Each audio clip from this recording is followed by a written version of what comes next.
Green energy boom is supporting traditional oil and gas. The push toward a low-carbon future is shaking out the energy market. The almost certain increase in commodity demands that will accompany the remaking of the world's energy supply network from renewable energy and the grids it requires to the ecosystem supporting electric vehicles is sparking talk of a new commodity super cycle.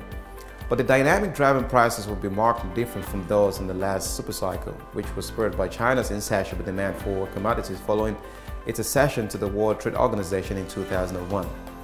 Predicted demand is not enough. According to Montreal-based BCA research, the commodities required for the transition to a low-carbon energy future, particularly the base metal copper, aluminum, nickel, zinc, lead, and tin, will be in high demand in the coming years, but increasing the supply of these metals is proven to be a challenge. Producers seem reluctant to commit to higher capital spending, most likely because they are waiting for demand to actually go up rather than just responding to forecasts. This despite the best effort of politicians and investors to convince them that the energy transition is real. These same actors, along with legal systems worldwide, are discouraging the development of current energy sources, particularly oil and gas, and coal. In the medium term, this will likely translate into a contraction in supply of these traditional energy sources that will be sharper than the decline in demand for them. BCA also argues that this unique circumstance will not, as some have predicted, result in a commodity supercycle in which commodity prices generally rises owing to sharply higher demand and the need to incentivize supply, but instead will simply create a bull market in both commodities and traditional hydrocarbon energy sources.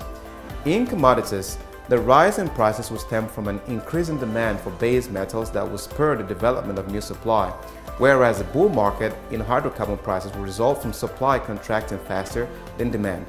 The most striking aspect of the transition to a low-carbon energy future is the underlying assumption by policymakers, capital market, and even consumers that the resources needed to pull off the energy transition are readily available.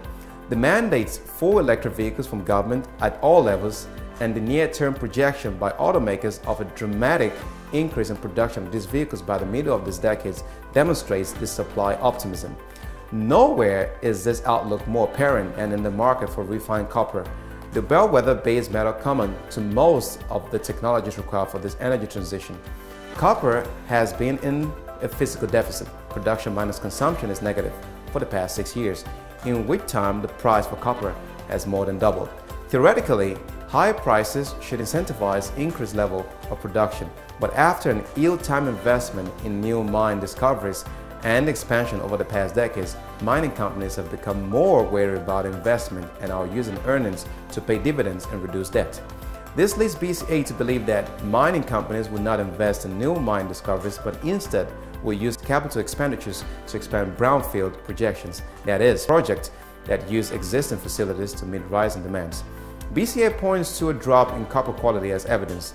In the past decades, as copper demand increased, CAPEX for copper rose from 2010 to 2012 and then fell from 2013 to 2016.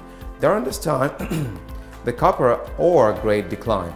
This implies that new copper brought online was being mined from lower grade ore thanks to the expansion of existing projects. Slow and steady wins the race.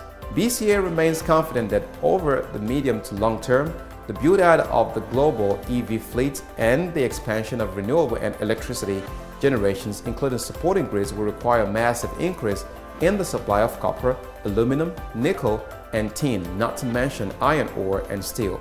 Higher prices for these materials will be needed to incentivize greater output.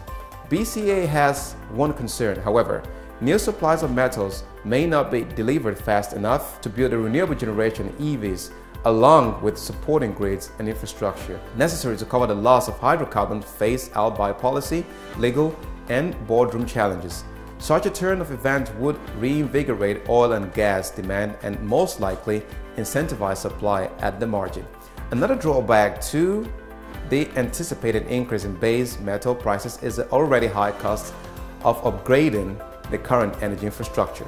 Renewable energy and electric vehicles are the sine qua non of the drive to achieve net zero carbon emission by 2050.